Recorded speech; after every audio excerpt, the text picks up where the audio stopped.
Presentamos a Jalón con Celín López. Hola, ¿qué tal? Muy buenas, bienvenidos a Jalón. Gracias por estar conmigo en este programa. Estoy seguro que hoy lo va a disfrutar todo aquel que le gusta el fútbol. Él debutó futbolísticamente hablando en el 82. Tenía una posición de delantero o específicamente de defensa. Jugó en Honduras a eso de inicios de los 90s y posteriormente se dedicó a desarrollar su carrera como entrenador de fútbol en su país natal. Dirigió con muy buen suceso las selecciones inferiores de su país y hoy por hoy tiene el principal reto de dirigir a su primera selección mayor de cara a un mundial. Hoy, satisfactoriamente, voy a darle jalón al técnico de la selección nacional, el señor Fabián Coito. Y yo le pido a usted que se quede conmigo para que disfrute esta entrevista con el señor Fabián Coito. A Jalón. Profesor Fabián Coito Machado. Mucho gusto, ¿cómo está? Gracias por estar en Ajalón. Le agradezco de verdad que haga un tiempo en su agenda y que me permita entrevistar y conocer su historia, profesor. Tengo que arrancar como lo hago con todos mis invitados. La primera pregunta es, ¿dónde tiene el ombligo enterrado el profesor Fabián Coito? Y si conoce la expresión, porque... No conozco la expresión. Le digo, aquí en Honduras decir dónde tiene el ombligo enterrado es dónde nació. Bueno, yo nací en Montevideo, capital de la República del Uruguay, hace 52 años. Hace 52 años. Profesor, hijo de... De Danilo y de Nair, los nombres de mis padres. ¿Vive? Mi madre sí, mi padre falleció. Ok. ¿Y hermanos cuántos tienen? Tengo una hermana llamada Vivian que vive en Miami. Ah, perfecto. Antes de continuar, solo quiero públicamente decir que esta entrevista la contacté con otro uruguayo, que aquí tuve a don Julio César Núñez. Y yo agradezco la verdad que don Julio nos haya puesto en contacto para poder hacer la entrevista. Y también decía con don Julio, bueno, ustedes los uruguayos son muy pocos, ¿verdad? Sí, la verdad es un país chico, justamente queda en medio de dos grandes países, sí. Como son Brasil y Argentina, sí. No solamente en kilómetros, sino también como son dos potencias en Sudamérica. Y bueno, y nosotros no llegamos a los 3 millones de habitantes. Sí, me decía don Julio, no sé si coincide con él, que hay más vacas que uruguayos. Sí, no, por supuesto, hay muchas más cabezas de ganado que uruguayos, que personas. Ok, su niñez, profesor, ¿cómo fue? Bueno, mi niñez, mi padre deportista, él jugó al básquetbol, jugó los Juegos Olímpicos de Roma. Mire. O sea que soy de una familia de deporte, sí. De una zona clase media, humilde de Montevideo. Y bueno, y como todo niño en Uruguay, en su infancia siempre está presente el fútbol, claro. Jugando en lo que acá se llama Colonia, que allá le decimos el barrio. Entonces ahí jugaba en el baby fútbol, que es el fútbol infantil, en el equipo que cerca de mi zona quedaba. Y bueno, y por supuesto la escuela y la familia, los amigos. Creo que una niñez muy común y muy típica de Uruguay, ni hablar, y creo que de toda infancia, que es jugando muchas horas en la calle, cosa que ahora ya no es tan probable. Es un poquito más peligroso aún en Uruguay, y bueno, transcurriendo entre la escuela y el fútbol la mayor parte del día. Mucha disciplina, porque si su papá era deportista y lo hizo a nivel profesional y fue a unos Juegos Olímpicos, tenía que haber disciplina. Bueno, por lo menos espíritu de deporte en mi casa, me estimulaban mucho el deporte, me acompañaban a hacer deporte en la escuela. Era una escuela grande, donde un patio grande, y en cada recreo salíamos a jugar al fútbol, entonces eso también estimulaba un poco el gusto por el fútbol. Ok, y termina la escuela, va al colegio. ¿verdad? Y posteriormente, bueno, sigue estudiando y sacando y continuando con el deporte, con el fútbol específicamente. Sí, yo seguí jugando al fútbol, seguí estudiando. Ya cuando me arrimé a primera división, también entré en la parte universitaria, en la carrera de Ciencias Económicas, hasta que después me fui a jugar al fútbol al exterior y ahí tuve que suspenderla. Cuando volví algún examen di, pero no llegué a terminarla, estoy a un año. Sí, cosa que me hubiera gustado, pero que ya después en las condiciones en las que estaba, de trabajo en la selección y familia, se me hizo muy difícil y no la pude terminar. Y ahí jugué al fútbol, hice todas las carreras, la escalera formativa de Montevideo Wanderers, que es un equipo de allá de Montevideo. ¿Debuta en el 82? En el año 85, con 17 años, antes de cumplir los 18, ahí me llevan a primera división. Y ahí es el debut mío en primera división. ¿Usted es defensa? Defensa, sí, exactamente. Mediocampista, después fui traído a la parte defensiva. Sí, y bueno, la herencia europea en los argentinos y en los uruguayos también hasta cierto punto se ve en el fútbol. Es común en la liga italiana hablar de un catenaccio, de verdad, de juego duro, fuerte. Usted era un defensa que o pasaba la pelota o el jugador, pero no pasaban juntos. No tanto. El defensa uruguayo está muy relacionado a ese tipo, pero ahora ha cambiado y yo no era, al no ser un defensor de mucha altura, de mucho porte, era más bien un mediocampista traído a defensor. Entonces era rápido, a veces jugaba y me involucraba en el mediocampo. Y sí, la influencia europea, por supuesto, ¿no? Sobre todo española. Hay mucha ascendencia española tanto en Argentina como en Uruguay. Ok, y desarrolló su fútbol, salió a Chile, vino a Honduras, estuvo en el Olimpia, eso de los inicios de los 90s. Específicamente, ¿cómo es ese fichaje de Fabián Coito para el equipo, uno de los equipos más grandes de Honduras? Bueno, yo había salido a Chile, estuve 2 años en Chile y no había renovado por tercera vez, un poco con la expectativa de ir a un equipo más grande, no se dio, entonces cerró el periodo de pases. Y cuando yo estaba en Uruguay me ofrecen venir al Olimpia de Honduras, un entrenador uruguayo, Stanislao Malinowski, que fue entrenador de la selección también. Sí. Y me entusiasmó sobre todo por venir a una región que no conocía mucho y cerca de un fútbol que a mí me tentaba, que era el mexicano. Después vine, me gustó, me involucré mucho en el club, en el fútbol del país y hice un año muy lindo, tengo grandes recuerdos. Y después de Honduras viajó a Perú y después de Perú finalmente llegó al fútbol mexicano. ¿A Pachuca? A Pachuca. Sí. Ok, y ese proceso de adaptación en nuestro país, ¿qué tan fácil o difícil fue? Y cómo vio un país que estaba en proceso de desarrollo y continuamos en vías de desarrollo? No sé si en esa primera oportunidad tuvo chance de comer la gastronomía hondureña o si ese fue un problema. Sí, yo vine cuando vos sos futbolista,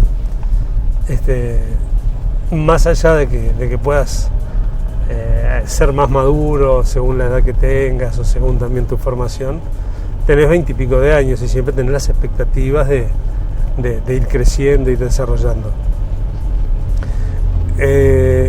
Cuando salí a Chile, cuando salí a Honduras, ya después, cuando fui a México yo ya estaba más grande porque ya estaba casado, etc.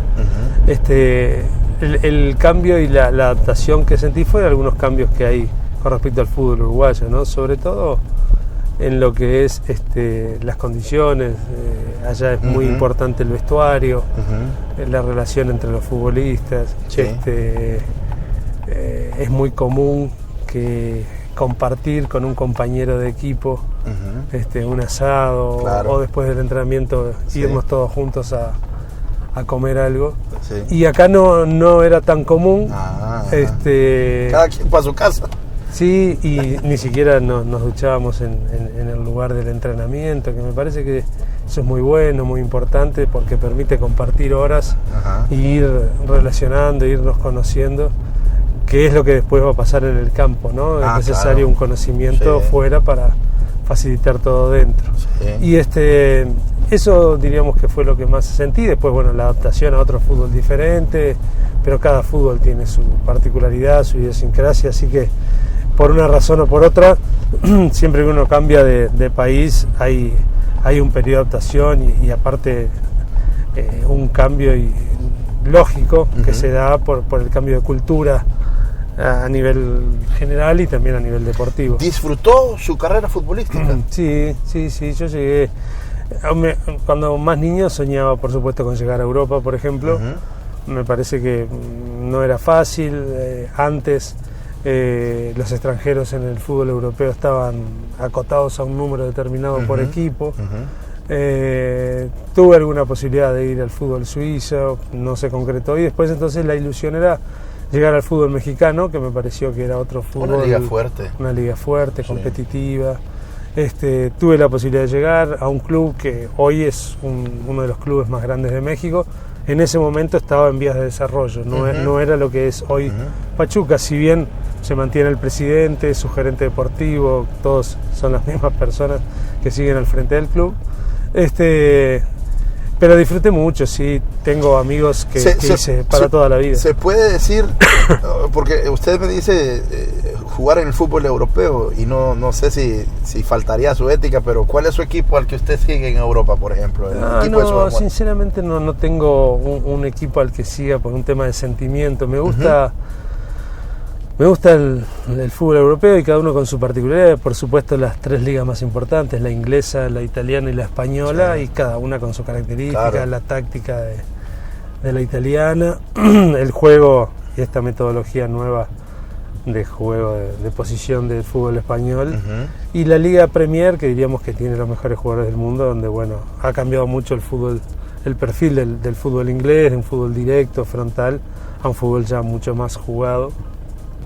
Entonces me parece muy interesante mirar cualquiera de las tres. No tengo realmente un club que yo tenga una preferencia. No. Sí. ¿Y en Uruguay? Y en Uruguay me hice hincha de Wanderers, porque estuve muchos años, porque después de México volví a Wanderers prácticamente terminé mi carrera, después hice un año más en otro club. Y bueno, y ahí es donde he hecho amigos, porque bueno, esto que decía del vestuario, de la amistad, de cuando somos jóvenes. Esa convivencia que queda para siempre. Entonces nos juntábamos y hablamos de Wanderers y a veces lo vamos a ver. Y aparte tenemos un grupo ahora con este tema de las redes y del WhatsApp de ex compañeros de Wanderers, entonces noticias de Wanderers permanentemente estamos mirando. Cómo la tecnología ha venido a unir el mundo, ¿verdad? Y tener ese contacto con sus amigos. Mencionó que temprano, y bueno, cuando ya iba a México se casó. Me casé acá estando en Honduras. Sí, a mitad de temporada fui a Uruguay a casarme y bueno, la segunda parte de la temporada... Pero su esposa es uruguaya. Sí, pero la segunda parte de la temporada vivimos acá en Honduras. ¿Cuántos hijos tiene, profesor? Dos varones. ¿Sí? ¿Juegan fútbol? No, el más grande juega básquetbol. Como su abuelo. Sí, ahí están los genes. Exactamente, porque aparte es muy alto. ¿Y lo hace profesional? Lo hace en un equipo, sí, de primera división. El básquetbol en Uruguay es profesional para algunos deportistas. No es un deporte donde el profesionalismo... desde el punto de vista económico, ¿no? Después el profesionalismo con el que cada uno lo encara, eso es muy personal. Y el chico juega al fútbol más a nivel de liga universitaria, él es estudiante, por supuesto, y lo hace con los compañeros en el colegio o en el equipo. Allá hay una liga muy fuerte que se llama Liga Universitaria, que la única condición que hay que tener para jugar ahí es haber dado un examen, por lo menos en los últimos 2 años. O sea, estamos hablando de estudiantes, que lo juegan estudiantes, y es una liga, cada vez tiene más equipos, más categorías, y realmente es una liga muy fuerte en Montevideo. Termina o llega el momento de colgar los tacos, como dicen, y retirarse, y lo natural para usted fue estudiar para convertirse en técnico. Cuando yo vuelvo de México a Wanderers, ahí en el año 97 y 98, ahí hago la carrera de entrenador. Ya me gustaba mucho el rol, el cargo de entrenador. Tuve la suerte de tener muy buenos entrenadores, entonces seguramente eso incidió en ese deseo. Hago la carrera de entrenador 97-98. Yo juego en el año 99 en un club, el último año que juego en el Club Central Español, un equipo también de Montevideo, y promediando el año me ofrecen comenzar a dirigir al año siguiente, en el año 2000, las categorías juveniles, si me interesaba. Yo era relativamente joven, tenía 32 años, pero en México había tenido una lesión en la rodilla. Ligamento cruzado anterior. Sí, pero no tuve rotura, tuve solamente distensión. Solo quiero hacer un paréntesis. Sí. Usted se perdió de tener un extraordinario delantero por una rotura del ligamento cruzado anterior. Sí. Quiero decirle que yo era un goleador como no lo ha visto, bueno. Pero el ligamento cruzado anterior y los meniscos me retiró del fútbol temprano. Sí, es una lesión ahora, es una lesión que tiene su alto porcentaje de futbolistas que vuelven a jugar, diríamos. Yo creo que arriba del 90%. Porque le ponen injertos, ¿verdad? Sí, y ese tipo de cosas hace la recuperación aparte, más rápida. Pero hace años romperse los ligamentos era prácticamente que dejar el fútbol. O si se animaban a jugar con los ligamentos rotos. Ha evolucionado la tecnología. Sí. Y todo eso ha influido mucho en el deporte profesional, en el fútbol en particular. Sí. Y bueno, y me invitaron a participar, a trabajar. La verdad que lo pensé, pero no dudé. Dije, sí, es lo que me gusta. Yo ya después de esta lesión nunca más tuve el nivel que me gustaría. Entonces dije, voy a comenzar a entrenar. Entonces en el año 2000, con 32 años, comencé a entrenar. Joven. Yo tengo 33 y jovencito. Comencé a entrenar las divisiones juveniles en ese club hasta el 2005. En el 2006 fui a trabajar a Peñarol y en el 2007 me integré a la selección uruguaya. Ok, y ¿se sintió cómodo dirigiendo? ¿Se sintió cómodo pasando su conocimiento, pasando eso que le dijeron sus técnicos a las nuevas generaciones? Sí, es algo que me gusta mucho. La verdad que estoy muy, muy feliz, disfruto mucho de ser entrenador. Como todo, he ido evolucionando. Seguramente los primeros futbolistas con quien tengo una muy linda relación me recuerden por lo que yo fortalecía los vínculos, el grupo, y quizá no digan, qué buen entrenador, porque como todos vamos aprendiendo a medida que qué vamos, buena estrategia nos diseñaban. Seguramente que no. Yo me doy cuenta de lo que debo todavía seguir aprendiendo, pero de lo que he cambiado como entrenador también desde los comienzos.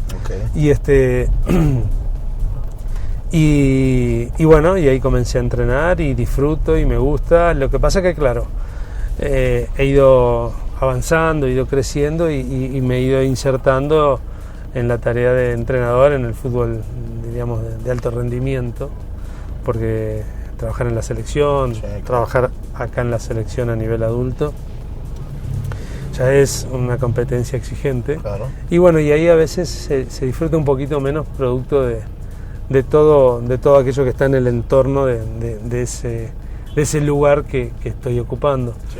Pero creo que tengo la capacidad también o por lo menos intento, de que no altere y no distorsione lo que realmente me gusta, que es el vínculo con el futbolista, el trabajo de cancha, el crecimiento del punto de vista humano. Pero eso no la quita la exigencia, ¿verdad? Y ser estricto hasta cierto punto, porque usted menciona, bueno, yo dirigí a las selecciones juveniles y ya vamos a entrar a la etapa de la selección mayor y que esta es su primera incursión como una selección mayor, pero también se le tiene que hablar con fuerza al joven, al muchacho en las inferiores. No, por supuesto, yo no digo eso, que cada edad y cada exigencia y cada partido es diferente a otro, sino que digo lo que rodea toda la obligación de ganar, al éxito, a los grandes problemas o o frustraciones que trae perder y a las consecuencias que trae ganar, porque a veces pensamos que ganar es bueno y a veces distorsiona más que una derrota. Entonces todo eso que va generando y va desarmando un poco lo que uno tenía imaginado como entrenador, el entorno, todo eso que llamamos presión en el fútbol, ¿no? La obligación por el resultado, lo que pasa después de un resultado deportivo, las consecuencias que trae. Todo eso uno no lo imagina cuando hace la carrera y cuando quiere ser entrenador. Pero después, bueno, es parte de todo esto. Y ya aprende a convivir con eso. Sí, yo totalmente. Aparte, como te digo, yo soy de una familia deportista, de niño siempre vivo se hablaba de deporte, entonces... Ok, si yo le pregunto, ¿qué significa para usted Washington Tabárez? Y bueno, el primer entrenador de los 17 años que me llevó a Primera División en Wander fue él. De ahí mi vínculo y mi conocimiento primero con él. Después mantuvimos una linda relación. Él después fue un entrenador súper exitoso. Fue a Europa, fue a Argentina, dirigió en Colombia, dirigió la selección uruguaya. Y nos volvimos a juntar en el año 2005, en un proyecto de fútbol infantil que él junto a Sergio Marcariani y Gustavo Poyet llevaban adelante. Y me invitó para participar, o sea, ellos ideaban un poco los ejercicios, la propuesta y algunos entrenadores la ejecutábamos. Y bueno, y en el año 2007 él me invita a participar de la selección y ¿qué puedo decir de él? O sea, he aprendido mucha cosa. La verdad que el fútbol uruguayo ahora, como todo esto que te digo, la gente se enceguece por el resultado, no lo valoran tanto, pero va a pasar el tiempo y cada vez creo que su obra a nivel de la selección uruguaya va a ir cobrando cada vez más magnitud. Pero es como ese referente en el fútbol uruguayo, es como el gurú del fútbol uruguayo. Yo creo que hay muy buenos entrenadores en el fútbol uruguayo. Él tuvo la posibilidad, pero por sobre todas las cosas, la capacidad de llevar adelante algo que todos imaginábamos y que deseábamos, que era revitalizar la selección uruguaya que por mucho tiempo estuvo alicaída, no porque hubiera malos entrenadores o malos jugadores, sino porque caía en el desorden, la dirigencia no le daba la importancia que tiene, y él tuvo la capacidad de ordenar, de armar un diagnóstico, de tener un diagnóstico bueno de lo que pasaba y una propuesta para encarar esa situación que realmente ha sido muy exitosa. Qué sé yo si es la mejor o no, pero ha sido muy exitosa desde que él está. Sí. Bueno, en inferiores usted tiene buenos resultados, es bastante constante. La selección sub-17 ganó bastantes torneos importantes, panamericanos, y siempre fue usted relacionado con el fútbol de las inferiores, de las ligas o de las selecciones inferiores. Pero surge la posibilidad de que un país nuevamente que usted ya conocía estaba en búsqueda de un entrenador, y bueno, empiezan ya los rumores aquí en Honduras, ¿verdad? Y suena su nombre fuertemente. ¿Cómo se da eso? ¿Cómo se da esa negociación? ¿Y cuánto usted decide, bueno, dejo las inferiores? Porque usted ya había clasificado a su selección para el Mundial incluso. Sí. Y dice sí a la selección mayor de Honduras. Últimamente yo comencé en el nivel de sub-15, pasé a sub-17, luego estuve 3 torneos sudamericanos en la sub-20 y entre medio había habido torneos sub-23 que también había sido el entrenador, bueno, como los Panamericanos de Canadá, y también ganaron oro ahí, ¿verdad? Ganamos oro, sí, y esporádicamente alguna posibilidad de dirigir la selección mayor cuando el maestro, después de un mundial o situaciones así, no definía su contrato, iba como entrenador de la selección nacional. De hecho, el último partido fue acá en Houston contra México, en septiembre del 2018.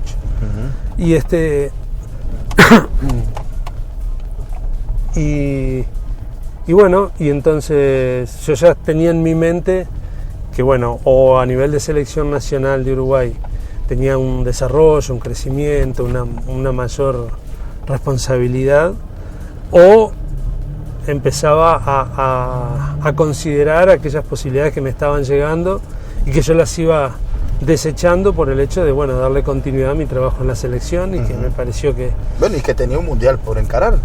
Bueno, hasta que llegó esta propuesta de Honduras, yo hablé con la selección, con la Asociación Uruguaya, hablé con el maestro, que había de futuro, que me hubiera gustado, por supuesto, seguir, pero a ver cuál era el proyecto, si yo podía estirar mi contrato por más tiempo, si podía tener alguna responsabilidad más, dijera, tener más injerencia a nivel de selecciones juveniles, o un nexo con la mayor, o tener ya un espacio en la selección nacional para ir creciendo y aprendiendo. Sí. Y bueno, vivió un momento muy especial el fútbol uruguayo, estaba intervenido, una comisión interventora, y por determinadas razones se me comentó sobre sobre noviembre, diciembre del 2018, de que bueno, que había que esperar a la nueva directiva para ver eso, al nuevo presidente, que ahora no se iba a poder tomar en cuenta. Entonces yo le dije, bueno, yo voy a empezar a considerar esta opción que tengo, que para mí es muy buena, es un lugar que conozco, es dar un paso, seguir con mi crecimiento y ya pasar definitivamente a jugadores adultos, a profesionales. Sí. Por más que en Uruguay dirigir la sub-20 y la sub-23 es prácticamente que todos juegan en primera división y muchos en Europa. Tienen mucha calidad. Y porque se van muy jóvenes, ¿no? Sí. Entonces, pero definitivamente sí ya ser a nivel de selección nacional. Y bueno, y entonces lo hablé con quien correspondía, como debe ser. Y lo que pasa que nosotros competíamos en febrero el sudamericano. Si nosotros no clasificábamos al mundial, mi contrato se terminaba. Si clasificábamos al mundial, se estiraba el contrato. Por lo tanto, yo lo hablé antes. Yo dije, yo quiero hablar antes de los resultados. Ah, ok. Antes de que si clasificamos se estira o si quedamos afuera. Si ustedes tienen tanta confianza en mí, ya estiremos el contrato desde ahora. Claro. Porque vamos a esperar el resultado deportivo. Sí. Y bueno, repito, por determinadas circunstancias no se pudo hacer. Y bueno, entonces comencé a evaluar, comencé a pensar, me pareció muy interesante y yo creo, sinceramente, que ha sido un paso muy bueno. Yo estoy muy contento a nivel de entrenador, por supuesto que sí, ¿no? Un crecimiento, dirigir una selección nacional. Y también a nivel humano, porque vine a otra cultura, otra idiosincrasia, trabajo con otra edad, es una experiencia absolutamente diferente. Y bueno, tomé el desafío de venir a la selección nacional. Hay una etapa del ser humano que uno sabe la capacidad que tiene, uno sabe que es bueno en lo que hace, pero siempre surge una duda, un temor. ¿Y qué pasa si? ¿Y qué van a decir si? ¿Cruzó por su mente eso al momento de que tomaba la decisión de venirse a Honduras? Intenté evaluar todo, depende de la importancia que le des a cada cosa. Claro. A mí me importaba mucho más lo que podía pasar bueno que lo que podía pasar malo. Mismo en la selección uruguaya, la verdad, en la selección uruguaya me ha ido muy bien. Clasificamos a todos los mundiales, medalla de oro panamericano, campeón sudamericano, finalista a nivel de Copa del Mundo. Qué sé yo, diríamos que desde el punto de vista de los resultados me fue muy bien. Yo creo que en una categoría formativa es una parte,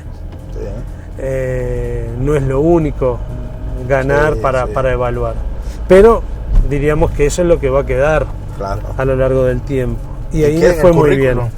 Entonces yo también sabía que un día podía pasar de que no me fuera bien, de que no clasificáramos al Mundial próximo sub-20, o ahora que se está jugando el preolímpico, si me hubiera tocado dirigirlo, no clasificar a los Juegos Olímpicos, qué sé yo.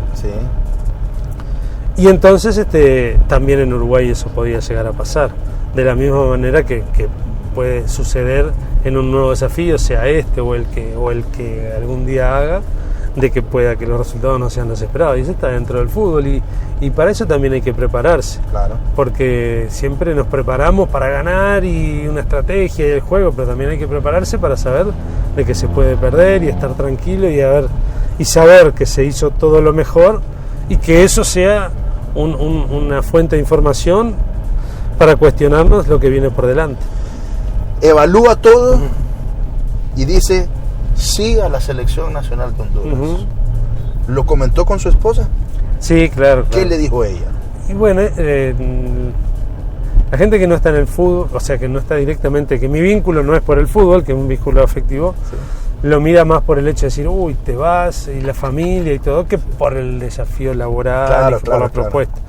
Por más que la gente que estamos, quienes trabajamos en el fútbol, sabemos que la posibilidad de salir al exterior o la movilidad en distintos equipos y hasta distintos países es permanente. Sí. Por un tema de aspiración personal, de desarrollo, de mejoría. Sí, claro. Y bueno, y al principio costó un poco, pero ahora está totalmente aceptado. ¿Pero qué le dijo ella? No, ella conocía Honduras. Sí, ¿no? Y cómo vamos a hacer, y Ajá. a ver, y bueno, entonces lo hablamos, le dije cuál era la idea, cuál era la propuesta, en qué nos íbamos a beneficiar y en qué de repente se cambiaba algo que estaba muy incorporado. Yo tenía una vida muy organizada allá en Uruguay, yo trabajaba no solamente en la selección, trabajaba en 2 lugares más, teníamos todo organizado, la familia, pero bueno, hay algo que se dice. Le dijo que, Fabián, hombre, no te vayas. Le dijo. No te vayas, no, yo qué sé. Mis hijos un poco tristes por el hecho de que el día a día ya iba a cambiar, ¿no? Sí. Pero también ellos están grandes, ha sido un desafío para la familia de que ellos asuman nuevas responsabilidades, de a la distancia mantener el vínculo, de crecer en algunos aspectos. Ellos han viajado. Ellos están allá. Sí. Sí. Ahora Ellos, mi hijo grande es el que más ha estado acá por un tema de su disponibilidad horaria, de tiempo. Sí. Y vuelve ahora a mediados de febrero, vuelve a estar conmigo unos días. Qué bueno. Y vinieron en Semana ¿Los Santa. disfruta usted a su familia? Sí. ¿Y usted cocina, profe? No, me gusta mucho, sí. Eso, Lo que pasa es que acá, al estar solo, cocinar para uno es muy difícil. Sí. Pero en Uruguay, sí, casi todos los días. Lo que pasa es que, claro, como te digo, trabajaba en 3 lugares. Sí, también le complicaba. Los días que trabajaba en la selección, ya almorzábamos allá en la selección, en el lugar de la selección. Sí. Y volví a casa ya a media tarde. ¿Cuál es su mejor platillo? Que usted dice, me siento orgulloso de esta obra de arte que he hecho. Ajá. Bueno, lo que pasa es que a mí me gusta mucho comer pasta, comer pescado, hacer asados. Sí. Y yo creo que el asado cada vez me va saliendo un poco mejor, porque es todo un arte de hacer el fuego, dar en el tiempo de cocción. De cocción, pero aparte en el tiempo que está planificado el almuerzo, que llegue para ese momento. Sí. El acompañamiento de las verduras, de la ensalada. Sí. Me gusta mucho la pasta también. Y bueno, lo que estaba haciendo mucho en Uruguay antes de venirme eran muchas tartas que combinaban muchas cosas, verduras y fiambres, y entonces eso me estaba gustando mucho. Pero acá, repito, hacer cosas para uno solo. Sí. Aunque vivimos en el mismo edificio con el profe y con Miguel Falero, así que compartimos mucho tiempo juntos. ¿Tiene conocimiento de la comunidad uruguaya que vive en Honduras? Estoy teniendo, sí, como no. El otro día, la semana pasada, me junté con 2 uruguayos que viven en Honduras. Lindísimas charlas, porque 2 casos diferentes.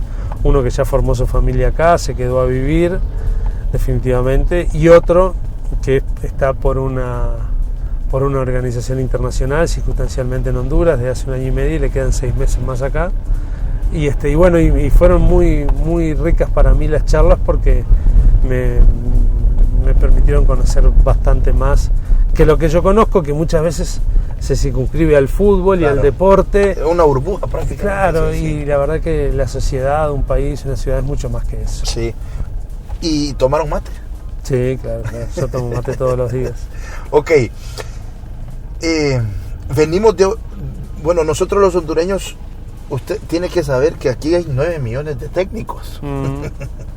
Entonces, esa es una situación hasta cierto punto bien complicada para quien dirige la selección nacional. Aquí comemos, soñamos respiramos fútbol. Solo una pequeña anécdota, para que tenga usted idea de qué tanto vivimos el fútbol. Mi abuelo, el papá de mi papá, cada vez que pierde la selección le pega calentura. Y entonces dice, no quiero yo saber nada, y se va a acostar a su cama y dice, no me hablen, por favor. Así lo vivimos. Sí, sí, sí. Pero venimos de una escuela colombiana. Sí. Venimos de Rueda, que nos clasificó al Mundial después de 28 años. Venimos de Suárez, que nos clasifica inmediatamente. Nunca en la historia de Honduras habíamos visto eso. Y Pinto, bueno, por lo menos nos llevó al repechaje con Australia. Claro, cómo no. Entonces, el concepto del fútbol colombiano hasta cierto punto tiene su estilo. Y una de las dudas era, aquí en Honduras se lo digo, ¿cómo nos va a ir con la escuela uruguaya de Coito? En las selecciones inferiores y en las selecciones mayores. ¿Qué cree que va a pasar con el estilo de fútbol hondureño con su llegada, profesor? Yo creo que tienen el fútbol hondureño y el fútbol uruguayo tienen muchas cosas en común. Yo creo que hoy el entrenador también, más allá de que es nacido en determinado país y por lo tanto ha convivido con el estilo de ese país en su formación futbolística, como futbolista, como entrenador, y por lo tanto es lo que mejor domina. Yo creo que hoy permite, no es como hace 20 años, que de repente la información del mundo no era tan accesible como es hoy.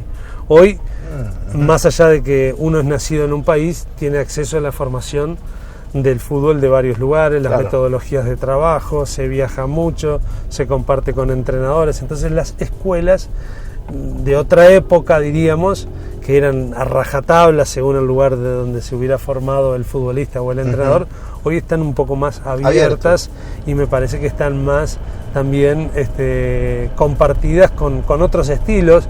Si bien yo soy de Uruguay y me formé en Uruguay y tengo mucho de entrenadores uruguayos que he tenido, observo, aparte por mi formación en la selección, que hemos competido las competencias internacionales y nunca es local, la selección siempre compite con los de afuera, me ha obligado a perfeccionarme y a formarme en ese fútbol internacional que se juega, y bueno, que es lo que creo, o lo que me gusta, lo que intento. Entonces, si bien hay una influencia uruguaya, por supuesto, en cuanto al orden, la disciplina, correr, espíritu de superación personal, nunca dar por terminado un partido, siempre tener la esperanza y la expectativa de lograr el resultado, más allá de que en los papeles puedan ser los rivales un poco superiores.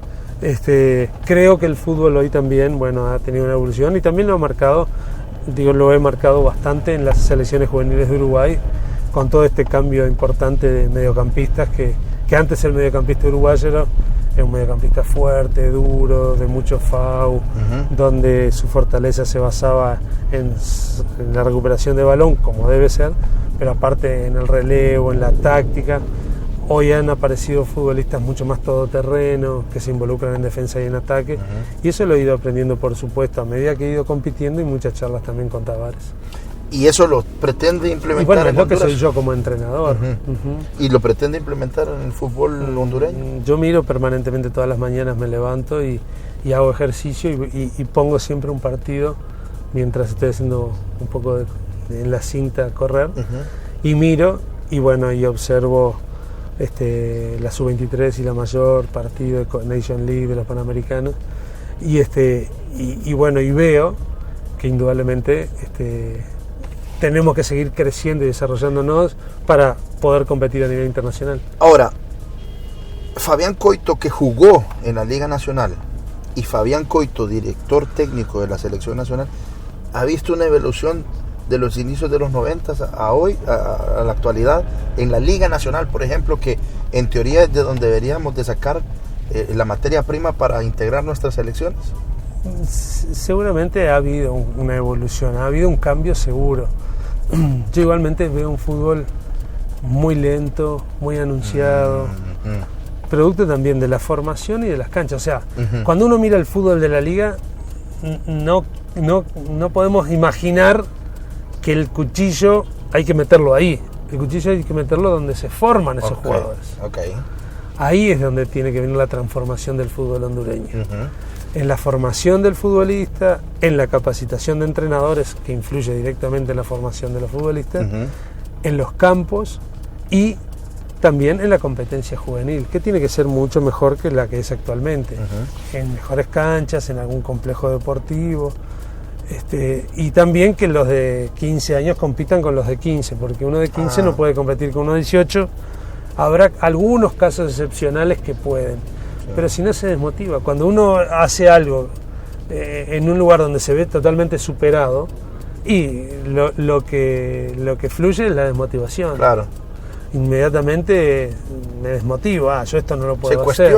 Pero es que no lo puedes hacer porque hay una cuestión natural, claro. Que a los 15 años no estás desde el punto de vista físico, tu desarrollo, claro, para competir, y esto es una competencia, esto hay fricción, esto hay roce, la fuerza es una valencia clave en el fútbol, y no es la misma fuerza la de un niño de 15 años que el 18, entonces mejorar entrenadores, mejorar la infraestructura y mejorar la competencia es lo que nos va a permitir que la liga sea mejor. ¿Y qué compromiso tiene la federación? Porque usted propone, pero ellos deciden si el plan que usted les presenta se va a ejecutar o no. Bueno, yo más que les presente un plan, comparto una experiencia que tengo de lo que yo he vivido. Pero por ejemplo ahora se ha formado a nivel de selecciones juveniles cuerpos técnicos estables, con sus coordinadores, se está tratando de institucionalizar la selección, o sea, que los clubes sepan que tienen que prestar a sus futbolistas a la selección, que la selección es un lugar donde hay orden, donde hay disciplina, donde se entrena, donde hay una metodología, una planificación de trabajo. Eso después intentarlo dárselo a los clubes. Sobre la capacitación de entrenadores, se ha hecho un convenio con la Federación Española para la formación de instructores, que eso después multipliquen su conocimiento. Sobre los campos de juego es algo que me parece que se impone, porque aparte un mejor campo de juego a nivel de primera división primero, lleva aficionados al campo, claro, el futbolista juega mejor, está más cómodo, está en mejores condiciones. Oye, aquí hay tierra de sobra para hacer canchas, buenas canchas. Y el entrenador, aparte, cuando el fútbol se juega en buenas canchas y es rápido, está obligado a proponer cosas, porque el futbolista hoy se informa y demanda muchas cosas. Entonces todo eso mejoraría. Para mí mejorar los campos de juego es clave, es clave en el fútbol hondureño. Su primer partido dirigido con la selección, ¿qué sintió? ¿Emoción? ¿Nervios? ¿Qué sintió el profesor Coito? Sí, primero una muy linda responsabilidad de trabajar a nivel de selección nacional. El primer partido nuestro fue con Ecuador y me sentí contento porque consideré una linda respuesta de parte de los futbolistas en cuanto a, con pocos días de entrenamiento, de conocimiento, intentar dar lo máximo que podíamos. Y si bien lógicamente se cometieron errores porque estábamos en pleno entendimiento de la propuesta, de la idea, se hizo un partido que por momentos se lograron cosas muy lindas contra Ecuador. Y entonces, bueno, por supuesto, pero nervios normal, porque el día que alguien no sienta nervios cuando va a encarar algo, me parece que ya no es humano. No es humano, y aparte no es correcto no sentir esa sensación de decir cómo me saldrá la cosa. Y eso le quiero preguntar, ¿qué pasa con Fabián Coito una noche antes de un partido de la selección? ¿Tiene cábalas usted? No. ¿Es de cábalas? No soy de cábalas. Nada, intento... ¿Duerme tranquilo? Sí, duermo, sí. ¿O repasa el juego en su cabeza y dice, duermo a tal jugador voy a... tranquilo, pero intento, sí, inconscientemente uno está pensando en todo y de repente me acuerdo de alguna cosa y enseguida la noto, la preparo. Yo creo, a mí un momento muy, muy bueno de mi día es cuando me despierto, que generalmente me despierto con alguna idea. Se ve que en la noche, en el inconsciente, estoy pensando en mi trabajo. Sí, seguramente. Ok, y hasta el momento, no sé, porque nosotros lo vemos en la televisión, no sé si el mayor júbilo que usted tuvo fue el 2-2 con Perú en los Panamericanos. Puede ser, sí. O sea, yo lo vi a usted Eufórico. Sí, claro que sí, por sí. lo que significó ese empate. Sí, Pues. sí, yo creo que... Y porque íbamos perdiendo, profe. Yo creo que a nivel de partido individual puede haber sido la mayor satisfacción. Hasta el momento, sí, pues, sí, hasta puede el ser. momento, sí. También el partido que le damos vuelta a Chile por la dificultad del rival Sí. también. Pero en ese partido, profesor, ¿qué les dijo usted en medio tiempo a los muchachos? Contra Perú. ¿Sí? ¿Qué les dice un técnico que mira que sus jugadores están tratando de hacer su mayor esfuerzo y van perdiendo?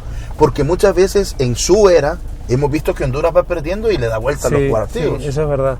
Y bueno, me parece que el no claudicar es una característica muy importante del futbolista y por supuesto del equipo. Entonces me parece que esa característica hay que tenerla. ¿Y el trabajo psicológico, profe? Y bueno, lo intento hacer desde la confianza. Yo creo que la confianza a nivel de grupo, a nivel de equipo, a nivel de trabajo, a nivel de competencia, es clave. En el vestuario tiene que existir confianza, porque una característica del fútbol es la incertidumbre. Uno no sabe lo que va a pasar en el partido. Claro. Y eso es lo que trae cierto nerviosismo. Uno no sabe cómo vamos a salir, cómo voy a jugar, cómo me va a salir el partido, qué rendimiento voy a tener. Y esa incertidumbre, a medida que de repente se acerca el partido y no hay una gran preparación, entonces la incertidumbre crece, eso es cada vez mayor. Sumado a todo esto que hablamos de todo esto que está alrededor del fútbol, la presión, etcétera, todo eso genera cierto temor en el deportista, en el entrenador también, pero no el temor de cobarde. Sí, no. No, el temor porque cuando uno se enfrenta a algo que no conoce, y lógicamente que hay cierto grado de nerviosismo que transforma en temor. Pero cuando hay confianza, hay una buena preparación y hay confianza, me parece que el nivel de temor, de esa incertidumbre va bajando. Y por eso digo que me parece que la confianza es clave. La preparación es lo que se debe hacer. Y transmitir confianza a la persona que va a encarar una acción frente a la cual hay ciertas dudas, me parece que es muy bueno para que ese rendimiento se distorsione lo menos posible de lo que imaginábamos en la previa. Sin dar nombres, porque eso es muy suyo y no pretendo que me dé exclusivas aquí, porque no es el objetivo de esta entrevista. Esta es una entrevista para conocerlo a usted. ¿Va a seguir llevando jóvenes talentosos a la selección mayor para darles ese roce internacional y para que ellos crezcan en la selección mayor? Yo creo que sí, que es el proceso natural de toda selección. Yo creo que jugar en la selección no es jugué bien el domingo, juego el miércoles en la selección. Yo creo que hay que ganarse el lugar con ciertas conductas, ciertos rendimientos, diríamos en forma relativamente permanente.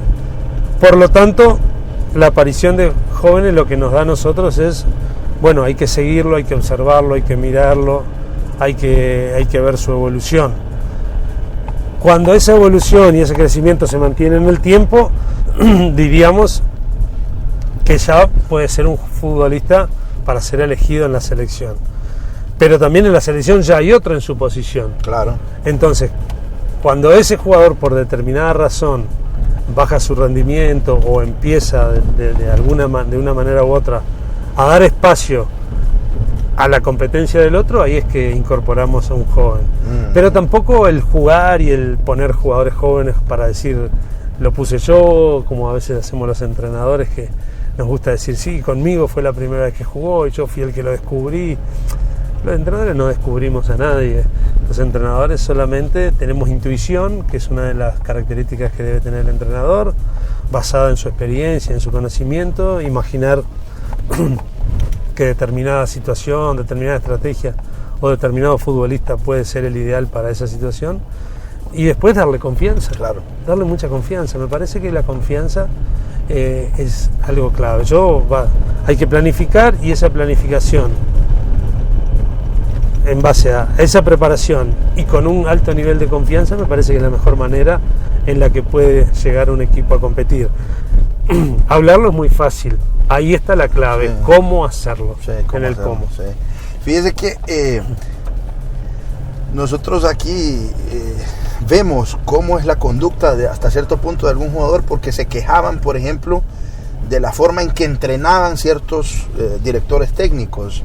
Usted es muy de machacarse en el gimnasio, de hacer muchas repeticiones, de eso, o lo hace un balance equilibrado, la parte física y la parte táctica, profesor. Y o tiene ese problema todavía. Yo creo que hasta ese mismo entrenador del cual se quejaban, también él diría, no, yo estoy haciendo algo equilibrado y algo que ellos necesitan. No creo que ninguno imagine que está haciendo algo para afectar. Algo para afectar. Ajá. No, lo que hacemos es una planificación y vamos observando. Esa planificación, Ajá. creo que a nivel de toda organización se debe hacer una planificación y se debe ir monitoreando, controlando esa planificación, a ver si se va ajustando a lo que pensábamos o por qué razón no está saliendo. Una de las razones puede ser porque hay fatiga, otra de las razones porque no hay confianza, otra de las razones porque equivocamos la metodología. Entonces esa planificación hay que irla monitoreando y después mucho diálogo que es el que va a permitir darle continuidad a ciertas cosas en momentos de duda, Sí. de turbulencia, diríamos, por dar un término bastante gráfico. Claro. Cuando existe esa capacidad y ese vínculo a nivel humano entre las personas que integran un grupo, me parece que se lleva adelante mejor todo, porque en ese diálogo también hay un ida y vuelta y también hay un entendimiento de qué es lo que está pasando. Fíjese que me llama la atención porque hemos escuchado anécdotas de que hay técnicos que esto es lo que vamos a hacer, háganlo.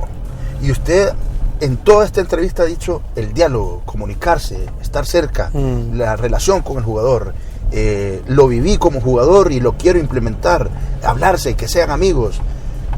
Aquí no sé si ha escuchado la famosa palabra de que hay argollas. Argollas es un grupo que son los que se imponen. Y yo me pregunto y me preguntaba cuando usted llegó, ¿cómo va a ser Fabián Coito para evitar las argollas? Y que solo porque uno está jugando en una liga se crea mejor que el otro y eso. Bueno, porque es un comportamiento natural del ser humano. Sí. Y sobre todo cuando es permitido por la autoridad, eso se refuerza y se impone. Se impone, exactamente, esa es la palabra. Y bueno, yo creo que, repito, a través del diálogo, a través del profesionalismo, de la coherencia, del trabajo serio, de las pautas, esto es lo que hay que hacer. Y generalmente esos grupos que se forman intentan boicotear algo que no les quede bien, o respetar un horario que no les beneficia, un horario, una carga física, etcétera. Y bueno, cuando nosotros consideramos qué es lo que hay que hacer, indudablemente que es, y bueno, mientras estemos nosotros, creo que vamos a intentar llevarlo adelante y aquel que se integre, pero también a través del diálogo e intentar romper con, si no haces esto te vas. Ajá. Lógicamente, si no terminas haciendo esto, no vas a continuar en el grupo, porque el grupo queremos que transite por este camino. Como dicen, amor y rigor, pues, ¿verdad? Sí, para llevar una disciplina correcta y llevar a buen puerto el barco. Pero que se llama aparte, yo les dije desde un principio de la importancia que es jugar en la selección nacional, que no cualquiera juega. Sí. Y que la selección tiene que primar valores que son innegociables, como el respeto, por ejemplo. Y eso es respeto. Claro. Cuando las cosas se hablan, ahora, lo otro no es respeto. Si es una hora, no, esto no lo vamos a hacer. ¿Y por qué? No, porque eso es faltarle el respeto a la autoridad. A la autoridad. Y usted es la autoridad. Y bueno, está organizado así el fútbol. Sí, claro. Ok, estamos llegando al final, profesor, y ha sido una plática. Yo sé que tiene su agenda apretada, y justamente porque llevamos una cronología y estoy apretando, a mí me hubiera gustado seguir platicando con usted, pero lo inmediato son Juegos Olímpicos y el Mundial de Qatar. Preolímpicos por ahora. Sí, preolímpicos. Sí. Y ojalá que vayamos a los Olímpicos. ¿Cómo no? Porque fuimos a Londres, fuimos a Río y nos fue bien, ¿verdad? Ojalá que podamos estar en Tokio y que estemos bien. Justamente con eso, yo quiero hacer una aclaración. Las selecciones que fueron a los Juegos Olímpicos no fueron por una proyección del pasado hacia el futuro, fueron porque se prepararon y ganaron el derecho. Entonces, es importante saber que no porque fuimos al anterior no, claro. vamos a ir. Sí, no. Tú lo tenés claro, Sí. pero la gente dice, no, ya hay que prepararse. Claro. Y la clave va a estar en... Porque cambió todo, los jugadores cambian, porque cambian las edades y ya Claro. prácticamente ninguno de los que fue a los Fueron, Juegos Olímpicos no pueden. Nosotros, de los rivales han cambiado, han evolucionado. Claro. Imaginar que como fuimos a los anteriores No, vamos no. a ir, justamente es una demostración de una inmadurez futbolística, de creer de que las cosas pasan claro. porque pasaron. Exactamente. Y justamente el desafío del ser humano es eso, es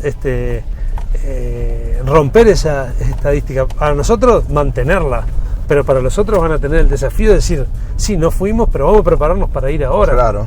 Entonces, como tú decías, ahora tenemos esos desafíos y es muy lindo tener un preolímpico ahora, donde es una competencia donde a la selección le ha ido bien en los últimos torneos, mantener esa hegemonía, seguir manifestando un poco el crecimiento que ha tenido la selección nacional a lo largo de estos últimos partidos.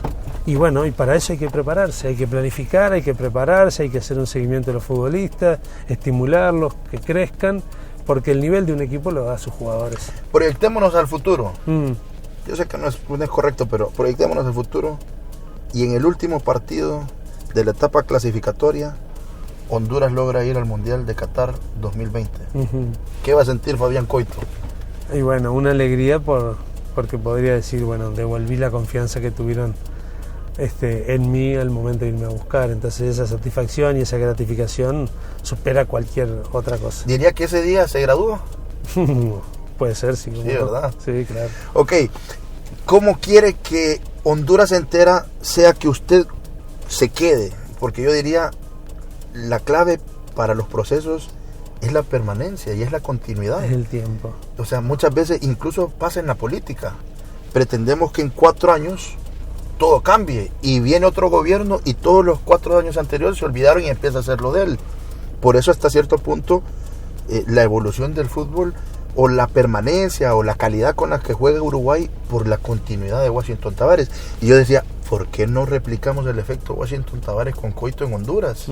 Y que se quede Coito, hombre, y que agarre las selecciones inferiores y que le dé una transformación. ¿Cómo cree que podría evolucionar eso y beneficiar al fútbol hondureño eso? Una continuidad.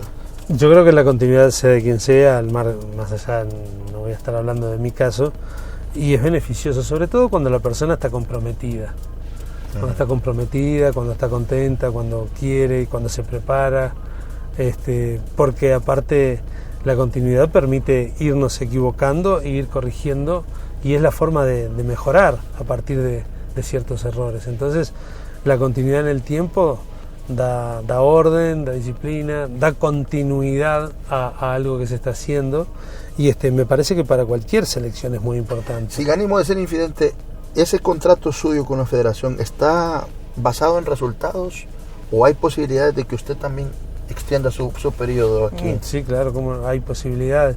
El contrato de los entrenadores está sujeto a resultados, diríamos. Pero usted decía que no le parece que debería ser ese, o sea, que no sea Lógico, que por el resultado. Lógico, a nivel de selecciones juveniles ni hablar que no. Lo que yo digo es que hay objetivos a intentar cumplirlos. Claro. Y a veces, bueno, cuando da la impresión que nos vamos alejando de los objetivos, sí, hay que de repente decir, bueno, que hay que cambiar para irnos, para acercarnos. Lo que pasa es que no puede basarse la consideración de una persona por un resultado deportivo, sí, eso es lo que yo digo. Ajá. Y creer que porque ganamos es buenísimo, maravilloso todo, o porque es lo que yo te decía, de eso que rodea al fútbol, y soportar eso, que es lo que empezamos a convivir. La catástrofe de una derrota o las consecuencias de una victoria. Okay. Y eso lo da la experiencia, porque cuando uno es joven y gana un partido, parece que está en el la mundo gloria, sí, a sus pies. Sí, claro. Y cuando pierde, entra Sí, en un estado depresivo, y ni una cosa ni la otra. Esa cámara, profesor, ¿con qué se compromete con el pueblo hondureño? ¿Qué podemos esperar de Fabián Coito? A mí me dijeron, Fabián Coito tiene ese don de gente. Y yo creo que la fortaleza de Fabián Coito es que es buena onda, me decía. ¿Qué podemos esperar de usted? Y sin vender ilusiones, No, la por realidad, supuesto. ¿qué es lo que vamos a tener de cara al fútbol hondureño en los próximos años con usted? Yo repito, en lo que yo creo. Cada uno tiene que hacer lo que uno cree. La capacidad más importante de un entrenador debe ser la autenticidad. Por lo tanto, ser como uno considera. Y yo creo que los entrenadores debemos saber cada vez más de relaciones humanas, el vínculo con y entre los futbolistas y sobre todo que haya un grupo que se compromete y que logre, como yo les dije siempre y le dije al principio, el reconocimiento de su gente. Si nosotros logramos eso, que la gente reconozca en su selección algo que los representa, seguramente vamos a estar mucho más cerca del triunfo. ¿Y cómo quiere que el mundo del fútbol lo recuerde a usted? Cuando ya diga, bueno, ya es tiempo de que Sí. quede en mi casa solo viendo tele, ya. ¿Cómo quiere, cómo quisiera usted que fuera recordado Fabián Coito por el mundo futbolístico? Primero, como una persona honesta, trabajadora y frontal. En el acierto o en la concordancia o en la discrepancia, siempre frontal y claro. Y honesto, o sea que nunca busqué beneficios personales a costa de situaciones de otros. Si existe ese recuerdo de mí, yo ya diría que tarea cumplida. Gracias, profesor. Un placer. De verdad que muchas gracias por esta Gracias. entrevista. Y gracias a usted por haber estado con nosotros. Los esperamos el próximo domingo. ¡Feliz día! Hemos presentado A Jalón con Celín López.